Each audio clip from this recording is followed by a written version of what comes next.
Klep mobil L300 Klep bensin patah.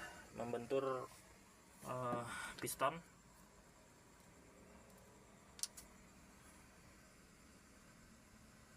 Gara-gara melakukan pemanasan pada mesin, menginjak pedal gasnya terlalu tinggi sehingga mengakibatkan RPM-nya terlalu tinggi juga dan terjadi overlap. Akhirnya terjadi benturan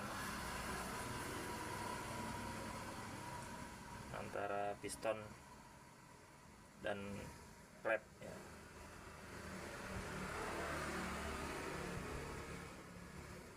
Buat pelajaran untuk mobil-mobil yang sudah berumur ya, ketika melakukan pemanasan